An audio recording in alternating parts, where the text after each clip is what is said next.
Hello बच्चों, आज हम लोग जो डिस्कस करने वाले हैं वो अपना नया चैप्टर डिस्कस करने वाले हैं। वो भी आपके पास सेकंड चैप्टर है 11th का, जिसका नाम है स्ट्रक्चर ऑफ एटम या एटॉमिक स्ट्रक्चर। आप लोग जानते हो इस यूनिट को अच्छे से, 9th क्लास में आप लोग पढ़ के भी आए इस यूनिट को। एटॉमिक स्ट्रक्चर क्या है या स्ट्रक्चर ऑफ एटम क्या है, तो उसके बारे में आज इंट्रोडक्शन है। तो बहुत सारी बातें हैं जो आप लोग पहले से जानते हो, कुछ बातें आपके पास यहाँ नई भी आएंगी। ठीक है, जो नई बातें होंगी हम लोग उन पे फोकस करेंगे, और जो पुरानी बातें हैं थोड़ा सा उनको याद करेंगे। भी कौन सी पुरानी बातें हम लोग पढ़ के आए थे, क्या क्या आप लोगों ने उसके बारे में पढ़ा था, उसके बारे में यहाँ पर ज़रूर स्टडी करने वाले हैं कि आपके पास क्या क्या चीज़ें हमने वहाँ से डिस्कस की थी। तो देखिए बच्चे, एटॉमिक स्ट्रक्चर जो है वो आपके पास काफ़ी इंपॉर्टेंट यूनिट है बेस बनाने के लिए, क्योंकि अब तक आप लोग पढ़ रहे थे some basic concept of chemistry, जहाँ पर लगभग आपने सारे बेसिक कंसेप्ट ही पढ़े थे जिनका आपस में एक दूसरे से कोई लिंक नहीं था। यानी आपने कहीं टूल्स पढ़े थे, कहीं आपके पास मोलिलिटी पढ़ी, कहीं आपने एम्पेरिकल फार्मूला निकाला, कहीं एन फैक्टर निकाला, कहीं ऑक्सीडेशन स्टेट, कहीं ऑडियोमेट्री निकाला। तो हर पोर्शन आपके पास अलग अलग और अपने आप में एक लिमिटेड पोर्शन था जो आपको बता रहा था कि भाई चैप्टर को आप लोग किस तरह से डिस्कस कर सकते हो। आज जो डिस्कस करने वाले हैं वो एटॉमिक स्ट्रक्चर है, और एटॉमिक स्ट्रक्चर में जो हम लोग पढ़ के आए थे तो ये आपको एक रिवीजन पर्पस से भी आपको रखना है। हालांकि मैं आपको थोड़ा थोड़ा एक्सप्लेन करता रहूँगा कि भाई ये बातें आप लोगों ने पढ़ रखी थी। तो पहले तो आपको क्या करना है, उस लेक्चर को पूरे को रिवाइज करना है 9th के, जो 9th में आपने पढ़ा था कि भाई आपके पास एटम्स क्या हैं, मॉलिक्यूल क्या हैं, मॉलिक्यूल्स को या एटम्स को सब एटॉमिक पार्टिकल क्यों कह रहे थे, क्या ज़रूरत पड़ी कि भी डिस्कवरी की हमने इलेक्ट्रॉन की, प्रोटॉन की, न्यूट्रॉन की, रदरफोर्ड एक्सपेरिमेंट क्या कह रहा था, ठीक है, थॉमसन मॉडल ऑफ एटम क्या कहता था, बोहर थ्योरी क्या कहती थी। तो ये सारी बातें आप लोग NTSC के लिए भी आपने प्रिपेयर किया था, वैसे भी जर्नल भी जानते हो। तो ये सारी बातें आपको ना जर्नली एक बार रिवाइंड करनी है। तो इसमें जो छोटे छोटे टूल्स हैं उनकी मेरे को नीड पड़ेगी, बस समझ में आ गए। जो छोटे छोटे टूल्स हैं, हालांकि आपके पास जो बुक्स हैं हमारे पास जो अपने 11th की है उसमें भी सारा डिटेल में दे रखा है, आप लोग वहाँ से भी टैली कर सकते हो। तो ये है कि उनको अगर अच्छे से टैली कर लेते ना, तो जो छोटी छोटी टर्म्स है जो वहाँ बार बार हमारे इस्तेमाल होनी है आगे की यूनिट के लिए, तो वो थोड़ा सा हमारे पास काम आ जाएगा। तो देखिए, सबसे पहले अगर मैं बात करूँ स्ट्रक्चर ऑफ एटम की, तो मैंने यहाँ कुछ यूनिट्स लिख रखी हैं। हमने यहाँ पर आपके पास इलेक्ट्रॉन, प्रोटॉन और न्यूट्रॉन के बारे में कुछ टर्म्स लिख रखे हैं जो हमने 9th में पढ़े थे, जो हमने 9th में स्टडी किए थे। हालांकि इनको मैं रिवाइज कर दूंगा, अभी आपको बता दूंगा एक टॉपिक लेके कि भाई आपके पास डिस्कवरी ऑफ इलेक्ट्रॉन को लेके बता दूंगा किसने किसने दिया था, क्या क्या दिया था, आपके पास किसके बारे में इसको बताया था, क्या चीज़ें इनके बारे में डिस्कस की गई थी। तो वो सारी बातें आपको पहले से बता दी जाएगी। अब फिलहाल जो जिक्र करते हैं वो जिक्र करते हैं सर आपके पास स्ट्रक्चर ऑफ एटम में एक्चुअल में आएगा क्या क्या। कि अगर हम लोग स्ट्रक्चर ऑफ एटम की बात करें, देखिए मैं यहाँ अगर एटम की बात करता हूँ तो एटम एक वर्ड है एटोमो, एटोमियो। ए का मतलब होता है अन, और इसका मतलब होता है कटेबल। ठीक है, अनकटेबल यानी ऐसा पार्टिकल जिनका फर्दर डिवीजन ना हो सके। क्योंकि मैं भी कई बार 9th क्लास में जाता था, मैं वहाँ से बच्चों से पूछता था कि बेटा ऐसा है कि जो आपके पास हम लोग ये पढ़ते हैं एटम्स की डेफिनेशन पढ़ते हैं, तो एटम और मॉलिक्यूल्स में जनरली डिफरेंस क्या है। तो बच्चे बताते हैं सर स्मॉलेस्ट पार्टिकल एलिमेंट का, या जो टेक पार्ट करता है इन केमिकल रिएक्शन, या कहते थे स्मॉलेस्ट यूनिट है किसका, तो उनके बारे में बताते थे, एलिमेंट्स के बारे में। तो कोई प्रॉपर डेफिनेशन क्रिएट नहीं करता था। तो प्रॉपर में हम लोग बात करते हैं तो एटोमियो, जिसका मतलब आपके पास क्या होता है, अनकटेबल, यानी ऐसा पार्टिकल जिनका फर्दर डिवीजन ना हो सके, उसको हम लोग किसका नाम देते हैं, उसको नाम देते हैं आपके पास किसका, एटम्स का। ठीक है, तो जनरली एटम को सब एटॉमिक पार्टिकल कब कहा गया भाई, पहले तो हम लोग बात करते हैं एटम्स की। देखिए यहाँ पर जो आप लोग टॉपिक्स पढ़ोगे, यहाँ काफ़ी टॉपिक आने वाले हैं। पहला जो इंट्रोडक्शन टॉपिक का होगा वो आपके पास होगा अभी फंडामेंटल पार्टिकल का इंट्रोडक्शन, कि फंडामेंटल पार्टिकल कौन से, इलेक्ट्रॉन, प्रोटॉन, न्यूट्रॉन, ये आपने कैसे डिस्कवर किए, क्या इसका E/M रेशो क्या होता है, इस पर चार्ज कितना होता है, इसका मास कितना होता है। तो ये सारी छोटी छोटी बातें हैं जो आपको याद रखनी है। दूसरी अगर बात करते हैं तो यहाँ से आगे चलते हैं तो इनके फिर आपने आइसोटॉप, आइसोबार, इनके बारे में डिस्कस किया था। उनके बारे में यहाँ बहुत सारे कंसेप्ट आने वाले हैं कि भाई isotope, isobar, iso electrons, meson, neutron, proton, तो ये सारे टर्म्स वहाँ पर यूज़ होने वाले हैं। फिर इनके इलेक्ट्रोमैग्नेटिक रेडिएशंस के बारे में आपने जितना पढ़ा था कि भाई आपके पास की फ्रिक्वेंसी क्या होती है, एम्पलीट्यूड क्या होते हैं आपके पास, ये सारा जो हमने पढ़ा था, वेव नंबर क्या होते हैं, ये सारे टर्म्स आएंगे। फिर इनमें बोर थ्योरी आएगी, बोर थ्योरी के बारे में पूरा डिटेल आएगा यहाँ पे कि बोर थ्योरी ने क्या क्या दिया था, किन किन चीज़ों के बारे में बोर थ्योरी का एक्सप्लेनेशन है। तो वो सारे टर्म्स यहाँ पर हम लोग इस्तेमाल करने वाले हैं जिनका आपके पास क्या है प्लस वन में कहीं ना कहीं छोटे मोटे तौर पे यूज़ हुआ है। इसके अलावा यहाँ पर आपके पास क्वांटम थ्योरी आएगी, क्वांटम मैकेनिक्स आएगी, आपके पास आइंस्टाइन ने क्या कहा था, बोर ने क्या कहा था, इनका रिलेशंस क्रिएट होगा, डी ब्रॉगली इक्वेशन आएगी, बहुत सारे टर्म्स आएंगे जो हमारे इंट्रोडक्शन में आपको बता दिए जाएंगे। तो वहाँ पर आपके पास क्या है कि ये छोटी छोटी बातें हैं जो हम लोग डिस्कस करेंगे। तो ये पूरा आपके पास अच्छा कहते हैं ना लंबा खासा लेक्चर चलेगा ये। तो इसमें आप लोग याद रख सकते हो कि भाई छोटे छोटे जो पार्ट्स हैं उनमें यूनिट्स को डिवाइड करके, जैसे आज हमारा सारा 9th का है तो 9th में जो जो हमने पार्ट पढ़ा हुआ है वो छोटा छोटा पार्ट लिख के आपको टैली कर लेना है कि भाई ये पार्ट हमारा पढ़ा हुआ है और इनमें सर ये चीज़ें हमारे को आती है, ये चीज़ें नहीं आती, ताकि उन चीज़ों को अच्छे से एक्सप्लेन कर सकें हम। तो देखिए हम लोग जो जिक्र कर रहे हैं, सबसे पहले जिक्र कर रहे हैं फंडामेंटल पार्टिकल का। तो आपको पता है कि जब एटम की डेफिनेशन क्रिएट की गई तो एटम के बहुत सारी डेफिनेशन बनाई गई लोगों ने कि भाई आपके पास which the smallest particle of element which take part in chemical reaction, या कहते हैं कि the smallest particle of element which may or may not be capable independently existence. तो हम लोग वहाँ जहाँ जिक्र करते हैं हम लोग सिर्फ ये बताते हैं कि भाई एटम क्या है, एक टॉयमो है जिसका मतलब अनकटेबल है, ऐसा पार्टिकल जिनका फर्दर डिवीजन ना हो, दैट इज एटम। इसके बाद इसको जब डिवाइड किया गया तो रखा गया इसको नाम क्या, सब एटॉमिक पार्टिकल का। और सब एटॉमिक पार्टिकल में 3 चीजें आई, क्या, इलेक्ट्रॉन, प्रोटॉन और न्यूट्रॉन। ठीक है, हमारा मेजर डिस्कशन क्या था, हमारा मेजर डिस्कशन था इलेक्ट्रॉन, प्रोटॉन और न्यूट्रॉन के बारे में, डिस्कवरी के बारे में जानना, किन ने इसकी डिस्कवरी की थी, क्या क्या इसके बारे में बताया गया था। तो यह सब चीज़ें हमने एक्सप्लेन करना है यहाँ पर, हमारे को सीखना है। आप लोगों ने पहले पढ़ा हुआ है तो मेरी आपसे यही गुजारिश रहेगी कि आप एक बार लाइन टू लाइन उसको स्टडी करें, PDF में आपको भेज दूंगा, लाइन टू लाइन स्टडी करें। उसमें से कोई भी एक ऐसा पोर्शन रहना नहीं चाहिए जो आपको नहीं आता। तो वहाँ पर थोड़ा सा आप फोकस कर सकते हो कि ये चीज़ मेरी पढ़ी हुई है, ये चीज़ नहीं पढ़ी हुई, तो उनको थोड़ा सा देख के आपको टैली करना है कि सर ये चीज़ें आपने कर रखी है, ये चीज़ हमारे को नहीं आती। देखिए मैंने कुछ डाटा लिखा है, अगर आपको याद कराना चाहूँ तो यहाँ पर आपके पास क्या था, हमने जब इलेक्ट्रॉन, प्रोटॉन, न्यूट्रॉन की डिस्कवरी के बारे में बात की तो आपको पता है कि इलेक्ट्रॉन देने वाला कौन था, जे थॉमसन था। याद है, इलेक्ट्रॉन की डिस्कवरी किसने की थी, जे थॉमसन की। न्यूट्रॉन किसने किया था, चैडविक ने दिया था। और गोल्डस्टीन, प्रोटॉन की बात आती है। तो यहाँ पर उसकी डिस्कवरी से लेकर आपके पास मास तक हर चीज़ों के बारे में हम लोग डिस्कस करते हैं। देखिए मास हमने 3 टर्म्स में लिखे हैं, mass versus unit, approximate mass, charge, mass relative to electron, spin कैसा होगा सबको हाफ पता है, charge relative to proton and discovery. तो ये छोटी छोटी बातें हैं, सबको पता है कि इलेक्ट्रॉन पे अगर हम लोग मास की बात करते हैं तो इलेक्ट्रॉन का मास 9.1 इंटू 10⁻⁻31 kg होता है। न्यूट्रॉन का मास 1.67495 इंटू 10⁻⁻7 kg होता है।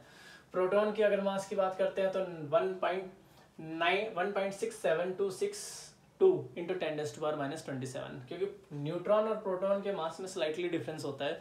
नहीं तो जनरली कहते हैं कि प्रोटॉन और न्यूट्रॉन का मास सिमिलर होता है, पर हम लोग सिमिलर नहीं कहेंगे, हम लोग कहेंगे सर स्मॉल डिफरेंस है, चाहे 0.00 समथिंग % का डिफरेंस हो।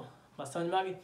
तो ये जो छोटी छोटी चीजें ये हमने सब पढ़ी हुई है कि मास ऑफ न्यूट्रॉन की बात करोगे तो अप्रोक्स 1 रखते हैं, प्रोटॉन की 1 रखते हैं, जबकि आपके पास इनकी बात करते हैं मास बाय यूनिट की तो वो आपके पास क्या होगा 0.0054। अप्रोक्स मास की बात करोगे तो 1, जबकि न्यूट्रॉन का, इलेक्ट्रॉन का कितना रखोगे 0। चार्ज की बात रखते हैं तो 1.602 इंटू 10⁻⁻19 कूलम, चाहे प्रोटॉन का चार्ज हो चाहे न्यूट्रॉन का हो, दोनों सिमिलर था। और जबकि न्यूट्रॉन पे चार्ज आपके पास क्या था 0 था, क्योंकि न्यूट्रॉन पे कोई चार्ज नहीं होता, ये हमारे को रदरफोर्ड ने बता दिया था। रिलेटिव मास की बात करोगे तो 1/, में कितना था आपके पास 1836 पार्ट था। जैसे इलेक्ट्रॉन, प्रोटॉन की मास की बात करेंगे आपके पास इलेक्ट्रॉन का 1 था, जबकि न्यूट्रॉन का कितना था 1839 था। फिर आपने स्पिन की बात की थी, हाफ था, इनके बारे में डिस्कस करेंगे। रिलेटिव चार्ज के बारे में बात करोगे तो आपको पता है कि इस पे +1 चार्ज आता है, इलेक्ट्रॉन पे -1। और जबकि हम लोग बात करते हैं किसका, कि अगर बात करते हैं न्यूट्रॉन पे तो न्यूट्रॉन पे सबको पता है कोई चार्ज नहीं होता। तो ये छोटी छोटी बातें हैं जो हम लोग डिस्कस करके आए थे कहाँ पे 9th में। तो उसमें से जो बातें जो मेन थी ना वो तो एक थी कि भाई mass of electron, proton, neutron. एक तो मेजर पॉइंट ये था कि हमें याद रखना है। दूसरा देखिए, स्पिन याद रखने की जरूरत नहीं है क्योंकि सबका सिमिलर होता है, क्योंकि एक ही इलेक्ट्रॉन होते हैं, तो स्पिन आपके पास हाफ वे होगा इसका। दूसरा, चार्ज रिलेटिव की बात करते हो तो इस पर +1 चार्ज, इस पर -1, न्यूट्रॉन पे 0 चार्ज होता है। ये बात थोड़ी सी याद रखने की है। किसने दिया था? डिस्कवरी याद रखने की है। तो हम लोग स्टार्ट करते हैं इलेक्ट्रॉन से, अब फिर इनके कैरेक्टर्स के बारे में पढ़ेंगे कि भाई इलेक्ट्रॉन ने क्या कहा था, इलेक्ट्रॉन की डिस्कवरी किसने दी थी, किसने बताया था, प्रोटॉन के बारे में किसने बताया था, न्यूट्रॉन के बारे में किसने बताया था। तो इसके बारे में आज हमारा टॉपिक है सारा डिस्कस करने का। तो बच्चों आपको क्या करना है कि एक तो मेजर पॉइंट ये सारे याद रखने हैं, ठीक है। ये अपनी बुक से पढ़ोगे, बुक में आपके पास सारा दे रखा है। अब मैं आपके पास सिर्फ इलेक्ट्रॉन की डिस्कवरी के बारे में बता देता हूँ। न्यूट्रॉन और प्रोटॉन की डिस्कवरी के बारे में आपको खुद करना है, वहाँ से डिटेल उठानी है। ये मेन पॉइंट रखने हैं आपको, जो आपको याद रखने हैं। इलेक्ट्रॉन के बारे में बता देता हूँ, सारा डाटा आपके पास प्रोटॉन और न्यूट्रॉन के बारे में भी लगभग सिमिलर है। तो वहाँ से आप लोग डाटा कलेक्ट कर सकते हो और उन डाटा को हम लोग रीयूज़ करेंगे आगे जाके हर यूनिट्स के अंदर। यानी इन यूनिट्स में जितना भी हमने पढ़ाया है वो सारी बातें हम लोग यहाँ पे डिटेल वाइज पढ़ेंगे। तो आइए देखते हैं हम लोग डिस्कवरी ऑफ किसकी, इलेक्ट्रॉन्स की, कि सर इलेक्ट्रॉन की डिस्कवरी किसने की और क्या क्या फंडामेंटल पार्टिकल में डिस्कवरी ऑफ इलेक्ट्रॉन में बताया जाता है, कि किन किन चीज़ों के बारे में यहाँ पे बताया गया। तो देखिए, डिस्कवरी ऑफ इलेक्ट्रॉन की अगर बात होती है कि सर अगर हम लोग इलेक्ट्रॉन की डिस्कवरी की बात करें कि भाई इलेक्ट्रॉन को किसने डिस्कवर किया, क्या नाम दिया, तो सबसे पहले नाम आता है जे.जे. थॉमसन का। जे.जे. थॉमसन का। जे.जे. थॉमसन अगर मैं बात करूं तो इससे पहले नाम आएगा आपके पास विलियम्स क्रुक का। विलियम्स क्रुक, ठीक है। जिसने क्या किया, अगर मैं यहाँ एक्सपेरिमेंट के बारे में बात करूं तो इसने एक ट्यूब दी इस तरह से, जिसको नाम रखा गया क्रुक्स ट्यूब का, जिसकी लेंथ थी 50 सेंटीमीटर। यहाँ पर 2 इलेक्ट्रोड लगाए गए, ठीक है, जिसको कनेक्ट किया गया वोल्टमीटर से। एक्सपेरिमेंट समझा रहा हूँ। इसको बैटरी से कनेक्ट किया गया, जिसका नाम दिया इंडक्शन कॉइल का, इंडक्शन कॉइल, ठीक है। ये चार्ज प्लेट को यहाँ से कनेक्ट किया गया, इसका इंडक्शन कॉइल रखा गया। बस समझ में आती है, ठीक है। जैसे ही हमने इसको जब चार्ज प्लेट से कनेक्ट किया तो आपको पता है कि एक पे नेगेटिव और एक पे पॉजिटिव, तो एक पे नेगेटिव चार्ज आ गया और एक पे क्या आ गया, पॉजिटिव चार्ज आ गया। यहाँ पर हमने क्या लगा दिया, एक वैक्यूम पंप लगा दिया यहाँ पे। ये आपके पास क्या लगा दिया, एक वैक्यूम पंप लगा दिया, एक वॉल लगा दिया। इस तरह से आपका डायग्राम बनेगा, ठीक है। यहाँ हमने एक पैडल व्हील लगा दिया, एक पंखा लगा दिया इस टाइप से, ठीक है। अब ये जो है ना, इसको बोलते हैं क्रुक्स ट्यूब, क्रुक्स ट्यूब, ठीक है। इसकी जो लेंथ होती है वो 50 सेंटीमीटर होती है बच्चों, ध्यान रखना, ठीक है। ये तो चार्ज प्लेट ले ली, जिसको इलेक्ट्रोड का नाम दिया आपके पास, दिस इज इलेक्ट्रोड। एक को नाम दिया कैथोड का और एक को नाम दिया एनोड का, ठीक है। बस समझ में आ गई, कैथोड इलेक्ट्रॉन गेन करेगा, एनोड इलेक्ट्रॉन लॉस करेगा।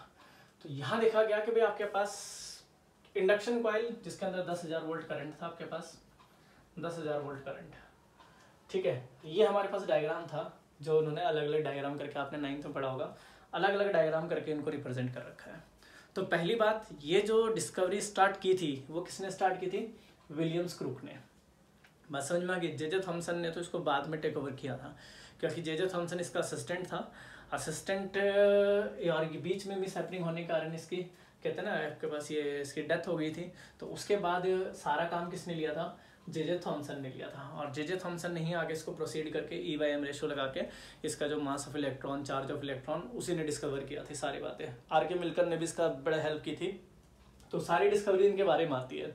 तो ये जस्ट जीके बताया जा रहा है आपको, ताकि आपको इसके बारे में अच्छा खासा नॉलेज हो जाए। तो लाइन टू लाइन बस पढ़ना है, जो मेन पॉइंट है उसको टैली करना है, बाकी इसमें कुछ आता जाता है नहीं, ध्यान रखना। तो इंट्रोडक्शन का पार्ट है, थोड़ा उसी हिसाब से समझेंगे। तो आपके पास पूछा गया कि सर हम लोग डिस्कवरी ऑफ इलेक्ट्रॉन की बात कर रहे हैं, तो सबसे पहले आपको पता होना चाहिए कि इलेक्ट्रॉन की डिस्कवरी करने वाला कौन था आपके पास, जे.जे. थॉमसन था। जे.जे. थॉमसन से पहले आपको किसने दिया था ये प्रॉपर्टी, आपके पास विलियम्स क्रुक ने। तो क्रुक ने क्रुक्स ट्यूब ली, ये ट्यूब रही, इसकी जो लेंथ है वो 50 सेंटीमीटर है। यहाँ हमने एक वैक्यूम पंप लगा दिया, वैक्यूम पंप लगा दिया, ठीक है, जो आपके पास इनका अंदर का प्रेशर मेंटेन करेगा। ये आपके पास एक पैडल व्हील हो गया, ये 2 इलेक्ट्रोड हो गए, इंडक्शन कॉइल हो गया। बस समझ में आ गई। अब जब एक्सपेरिमेंट की अगर बात करते हैं तो ये आपके पास बोला जाता है इसको कैथोड रे एक्सपेरिमेंट। क्या बोला जा रहा है आपके पास, कैथोड रे एक्सपेरिमेंट। ठीक है, हमने इसको नाम दिया था कैथोड रे एक्सपेरिमेंट का, जो किसने दिया था, विलियम्स क्रुक के थ्रू ली गई थी, क्रुक्स ट्यूब को इस्तेमाल करते हुए। तो इन्होंने यहाँ क्या किया, इन्होंने कुछ ऑब्जर्वेशन देखी कि भाई अगर आपके पास हाई वोल्टेज करंट होता है, हम लोग 10,000 वोल्ट का करंट पास करें और इसमें जो प्रेशर है, जैसे हमने जो प्रेशर है 1 atm रख देते इसमें, गैसेस प्रेशर, क्योंकि इसके अंदर गैस होंगी सारी, ध्यान रखना। इस जो आपके पास ट्यूब है, इस ट्यूब में आपके पास गैस होंगी, गैस लाइक हीलियम वगैरह इनके यूज कर सकते हैं। बात समझ में आ गई। तो अब हमें क्या लिखना है, तो आपने देखोगे जब कैथोड रे एक्सपेरिमेंट की बात करते हैं तो वहाँ ऑब्जर्वेशन लिखी हुई है। ऑब्जर्वेशन का मतलब क्या, कि जब आपने 10,000 वोल्ट करंट पास किया तो यहाँ हमने ऑब्जर्वेशन चेक की कि यहाँ पर आपके पास क्या हुआ।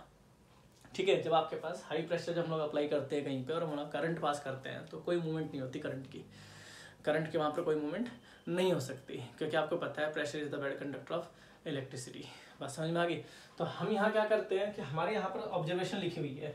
तो इन्होंने क्या किया, इन्होंने जब आपके पास कुछ यहाँ एक्सपेरिमेंट जे थॉमसन द्वारा देखे गए, जो उसने किसके में किए थे, कहता है 1897 में, और ये विलियम्स क्रुक था, इसने दिया था 1879 में। देखिए इतना साल का डिफरेंस था यहाँ पर इसके बीच में। ठीक है, तो स्टार्ट विलियम्स क्रुक ने किया था, खत्म आपके पास जे थॉमसन ने किया था। इसलिए डिस्कवरी जब कही जाती है तो नाम हमेशा लिया जाता है किसका, जे थॉमसन का, कि इलेक्ट्रॉन की डिस्कवरी किसने की, जे थॉमसन ने। बस समझ में आ गई। अब आपको क्या करना है, अब आपको ऑब्जर्वेशन चेक करनी है कि सर जब आपने हाई करंट पास किया तो यहाँ पर क्या हुआ। तो आपने कहना है कि जब मैंने हाई करंट पास किया तो यहाँ पर कोई मूवमेंट नहीं हुई आपके पास करंट की। बस समझ में आ गई, कोई मूवमेंट नहीं हुई किसकी, आपके पास करंट की। तो यहाँ पर आप लोग बता सकते हो, जितने भी आपने ऑब्जर्वेशन यहाँ पे टैली किए हैं उन ऑब्जर्वेशन को आप लोग यहाँ पर लिख सकते हो कि सर हम लोग किस तरह से इसको ऑब्जेक्ट फॉर्म में दिखा सकते हैं, किस तरह से बता सकते हैं। तो यहाँ बता सकते हो कि सर जब आपके पास क्या है कि भाई जो प्रेशर है इनसाइड, कि भाई यहाँ पर आपके पास जब 1 एटमॉस्फेरिक प्रेशर था और जब आपने करंट पास किया तो यहाँ पर कोई भी करंट की जो मूवमेंट है ना वो यहाँ पर नजर नहीं आई। फर्स्ट जो पोर्शन है, जो हमारा फर्स्ट पॉइंट है, वो हमारे पास ये होगा कि जब हमने यहाँ पर 10,000 वोल्ट करंट पास किया और जब एटमॉस्फेरिक प्रेशर क्या था आपके पास, यूनिटी था, तो यहाँ पर जो करंट का मूवमेंट है वो आपके पास क्या था, 0 था। फिर आप आगे बढ़े, सेकेंड पॉइंट में आपने क्या किया, जो प्रेशर है उसको रिड्यूस कर दिया। प्रेशर को क्या कर दिया बच्चों, रिड्यूस कर दिया। तो जैसे ही प्रेशर रिड्यूस किया तो प्रेशर रिड्यूस करने में क्या हुआ, आपके पास यहाँ जो आपके पास करंट की है ना वो मूवमेंट नजर आने लग गई। यहाँ जो आपके पास करंट की है, यहाँ से कुछ आपके पास पार्टिकल्स यहाँ से मूव करने लग गए। बात समझ में आ गई। फिर क्या हुआ, फिर आपने क्या किया, प्रेशर यहाँ पर हमने रिड्यूस किया 10⁻²। फिर आपने रिड्यूस कर दिया और प्रेशर रिड्यूस कर दिया। तो जैसे जैसे हमने प्रेशर रिड्यूस करते गए, यहाँ से आपके पास क्या हो गए, करंट यहाँ से आपके पास फ्लो करने लग गया इस तरह से। बात समझ में आ गई, इस तरह से। तो हमने क्या किया, जैसे जैसे आपके पास प्रेशर रिड्यूस करते गए, भाई आपने क्या किया कि आपने मिली प्रेशर जब रिड्यूस किया तो आपको पता है कि हमने 3 तरह से प्रेशर रिड्यूस किया। भाई 1 atm था तब आपके पास नो मूवमेंट ऑफ करंट, जब आपके पास 10⁻² था तब आपके पास थोड़ा सा करंट की मूवमेंट यहाँ पर स्टार्ट हुई। जब आपने 10⁻⁴ प्रेशर रिड्यूस किया तो और ज्यादा आपके पास यहाँ पर ये लाइन दिख रही है, ये लाइन आपके पास क्या थी, एक स्ट्रेट लाइन के अंदर ट्रेवल करने लगी। यहाँ पर हमने क्या दिखाया, मतलब जो कहते हैं ना कि रेडिएशन टाइप में एक रेज जो है, जिसको हमने किसका नाम दिया था, कैथोड रे। किसका नाम दिया था आपके पास, कैथोड, इसीलिए तो बोल रहे हैं इसको कैथोड रे एक्सपेरिमेंट। क्या बोल रहे हैं, कैथोड रेज। तो ये लाइन है, तो इनकी ऑब्जर्वेशन आपको लिखनी थी। तो 8-10 पॉइंट में आपको इनकी क्या लिखी, ऑब्जर्वेशन लिखनी थी। कि आपने कहा कि जब आपके पास स्मॉल प्रेशर था तो आपके पास क्या हुआ, जब आपने प्रेशर और रिड्यूस किया तो आपके पास क्या हुआ, आपने प्रेशर और रिड्यूस किया। तो ये जो लाइन थी जो स्ट्रेट लाइन में ट्रेवल कर रही थी, इसको हमने नाम दिया था किसका, कैथोड रेज का, जो हमेशा क्या करेगी, एक स्ट्रेट लाइन में ट्रेवल करेगी। फिर आप आगे बढ़ोगे तो आपने कहा सर जो पैडल व्हील है, जो कैथोड रे है, वो made up of material particle. जो कैथोड रे है वो आपके पास किसका बना हुआ है, मटेरियल पार्टिकल का। देखिए जब रेडिएशन यहां से यहां की तरफ जा रही थी तो ये पैडल व्हील है ना, ये क्या करने लग गए, रोटेट करने लग गए। क्या करने लग गए, रोटेशन करने लगे। इसका रोटेट यानी क्या कहता है, जो आपके पास कैथोड रे एक्सपेरिमेंट में है, जो कहता है जो पार्टिकल, जो कैथोड रे है ना, ये मटेरियल पार्टिकल कंटेन करता है। जैसे हवा चलती है, हवा चलती है तो दरवाजा खुल जाता है। अब दरवाजा कैसे खुला, क्योंकि उस हवा के अंदर मटेरियल पार्टिकल कंटेन करते, उसमें आपके पास मैटर्स के पार्टिकल थे, जिसका फोर्स लगा, दरवाजा खुल गया। तो ऐसा ऑब्जर्वेशन में देखा गया कि भाई आपके पास ये पेडल व्हील घूमने लगे तो इसका मतलब कैथोड रे जितने भी थे वो सारे आपके पास मेटेरियल पार्टिकल कंटेन करते थे। फिर आगे इन्होंने क्या कहा, आगे इन्होंने कहा कि भाई जब आप इलेक्ट्रिक फील्ड अप्लाई करते हो कैथोड रे पे and deflected the electrode and positive plate are known as, तो उसको नाम दिया गया आपके पास cathode ray are the negative charge. ये कहता है कि जो आपके पास रेडिएशन थी वो किधर मूव कर रही थी, वो इस पॉजिटिव प्लेट की तरफ मूव कर रही थी। तो पॉजिटिव की तरफ कौन मूव करेगा, ऑब्वियस सी बात है नेगेटिव मूव करेंगे। तब इन्होंने कहा था कि जो आपके पास कैथोड रे होंगे उस पर क्या चार्ज होगा, आपके पास नेगेटिव चार्ज होगा, और यहीं से इलेक्ट्रॉन की क्या हुई थी, डिस्कवरी हुई थी। आगे बढ़िए, आगे इन्होंने पॉइंट में क्या लिखा, आगे इन्होंने लिख रखा आपके पास क्या कि सर आपके पास जो कैथोड रे है वो स्ट्राइक करता है किसी मेटल फाइल पे एंड मेटल बिकम्स क्या हॉट। ये कहता है कि जो आपके पास रेडिएशन था अगर वो मेटल फाइल पे स्ट्राइक करेगा तो वो क्या हो जाएगा, यहाँ पर जैसे आपके पास कोई मेटल फाइल होती है, ZNS की स्क्रीन होती है, यहाँ पे ZNS की स्क्रीन, इसी सिद्धांत पे आपका टीवी बना हुआ है। टेलीविजन देखा ना, जो टेलीविजन की पिक्चर ट्यूब होती है वो पिक्चर ट्यूब लास्ट वाली वो कैथोड रे ही होती है। कोई आपसे पूछ ले टेलीविजन की जो पिक्चर ट्यूब है उसको क्या बोलते हैं, तो कैथोड ट्यूब उसी को बोलते हैं, उसी का नाम कैथोड रे एक्सपेरिमेंट होता है। जो हमारा टेलीविजन जो हम लोग घर में यूज करते हैं वो उसी प्रिंसिपल पे बेस्ड है। बस समझ में आ गई। तो यहाँ पर इन्होंने क्या यूज किया कि सर जो आपके पास ये जो रेडिएशन है जो यहाँ मूव कर रहा है किधर आपके पास कि नेगेटिव टू पॉजिटिव, तो ये हमेशा क्या चार्ज कैरी करेगा, नेगेटिव चार्ज करेगा। तो ये छोटे छोटे पॉइंट्स हैं जो आपको क्या करने हैं, याद रखने हैं। कि फिर इन्होंने कहा कि ये आपके पास जो रेडिएशन है किसी मेटल पे जब इफेक्ट करते हैं या मेटल पे जब आपके पास रेडिएशन पड़ते हैं तो वो क्या शो करता है, हीटिंग इफेक्ट शो करता है। तो ये सारी बात आपको क्या करनी है, याद रखनी है, और याद रख के आपके पास इसमें टैली करनी है। फिर इन्होंने क्या कह रखा है कि भाई आपके पास ionization of the gas through the which they are the passes. Ionization of the gas मतलब क्या कि ये आपके पास पेनिट्रेशन इफेक्ट शो करते हैं। भाई मेटल में हीटिंग इफेक्ट लगेगा तो पेनिट्रेट का मतलब होता है भेद देना, छेद करना। तो मेटल क्या करेगा, मेटल इसका जो होगा वो आपके पास क्या शो करेगा, पेनिट्रेटिंग इफेक्ट शो करेगा। तो ये छोटे छोटे पॉइंट्स है जो आपके पास एक मतलब एक दो नहीं, आपके पास 8-10 इसकी ऑब्जर्वेशन थी जो आपको सारी टैली करके चलनी है, ठीक है, ताकि आपको ये पता लग जाए कि एक्चुअल में इसमें हुआ क्या था। अब फिर हम लोग मेजर पॉइंट पे आएंगे। भाई आपके पास डिस्कवरी ऑफ इलेक्ट्रॉन की बात होती है तो जे थॉमसन ने दे ही दिया, चार्ज की बात होती है तो नेगेटिव चार्ज आ ही रहा है कि इलेक्ट्रॉन पे नेगेटिव चार्ज हो गया। अब बात आती है कैलकुलेट मास की और इनके चार्ज की। तो यहाँ देखिए आपके पास क्या है कि अगर मैं बात करता हूँ जे थॉमसन की, कि जे थॉमसन ने डिस्चार्ज ट्यूब लिया तो इन्होंने एक रखा था E/m रेशो के बारे में। देखिए प्रॉपर्टीज में लाइन टू लाइन सारी प्रॉपर्टीज आपको डिस्कस करनी है, कोई भी प्रॉपर्टी कोई भी पॉइंट आपको छोड़ना नहीं है कि भाई आपके पास, ताकि ये ना पता हो कैथोड रे एक्सपेरिमेंट क्या क्या शो करता था, क्या क्या उसके बारे में उसने बताया था, ये आपको सारी बातें पता होना चाहिए। तो जे थॉमसन ने सबसे पहले बताया आपके पास E/m रेशो के बारे में। इसको बोलते हैं charge by mass ratio, charge by mass ratio. तो इसकी एक वैल्यू फिक्स कर दी कितनी, 1.7 इंटू 10 टू पावर या 1.76 into 10 to power -8, 1.76 into 10 to power 8। ये इन्होंने क्या किया, एक A/m रेशो निकाला। ये प्रैक्टिकली प्रूव है, ध्यान रखना, इसका हमें कोई थ्योरेटिकली आपके पास कोई मतलब कहते हैं ना कंसेप्ट लेके नहीं चलना, सिर्फ आपको इतना याद रखना है कि ये हमारे पास गिवन है, ठीक है, E/m रेशो। फिर इन्होंने कहा कि अगर आप लोग क्या कैलकुलेट करना चाहते हो तो ये बताया था R.K. मिल्कर ने कि अगर आप लोग क्या कैलकुलेट करना चाहते हो मास ऑफ इलेक्ट्रॉन, क्या कह रहा हूं मैं, मास ऑफ इलेक्ट्रॉन, ठीक है। तो इन्होंने आपके पास कहा था कि अगर आप इसको कैलकुलेट करना चाहते हो तो ये R.K. मिल्कर ने दिया था। किसने दिया था, R.K. मिल्कर, ठीक है। इसको बोलते हैं ऑयल मिल्कन ड्रॉप। किसके थ्रू दिया गया था, by oil Millikan drop, oil Millikan drop experiment. ये एक्सपेरिमेंट है जो कॉलेज में आता है, आप लोग यहाँ से यूज कर सकते हो। तो मास ऑफ इलेक्ट्रॉन कैसे कैलकुलेट करते हैं, तो इन्होंने कहा था कि इसका फॉर्मूला बनेगा चार्ज अपॉन में E/m रेशो। भाई इलेक्ट्रॉन पे चार्ज और इलेक्ट्रॉन का E/m रेशो, ये आप पुट कर दो। तो ये जो देने वाला था ये कौन था, जे थॉमसन। तो इन्होंने एक एक्सपेरिमेंट के थ्रू E/m रेशो निकाला था, इलेक्ट्रॉन का, प्रोटॉन का और न्यूट्रॉन का, सबका अलग अलग। और सब पे हमने एक पास क्या पता था कि मास ऑफ इलेक्ट्रॉन कितना होता है, मास ऑफ प्रोटॉन कितना होता है, और मास ऑफ आपके पास क्या था, sorry charge of electron, charge of proton. तो हमें पता है इलेक्ट्रॉन पे चार्ज 1.602 इंटू 10⁻⁻19 कूलम था, जबकि ये 1.76 इंटू 10⁻⁻ कितना आ गया था, 8 आ गया था। तो इसको हम लोग सॉल्व करके क्या निकाल सकते थे, इसको हम लोग सॉल्व करके निकाल सकते थे कि आपके पास ये जो टोटल क्वांटिटी है ये कितनी आएगी, 9.1 इंटू 10⁻⁻28 ग्राम, ये हम लोग लिख सकते थे। जबकि हम लोग इसको केजी में लिख रहे थे, क्या लिखा था 9.1 इंटू -31 kg। ये हमें मेंशन करना था। जो हमें पता है कि भाई हमारे पास इलेक्ट्रॉन का जो मास होगा वो कितना होगा 9.1 इंटू 10⁻31 kg।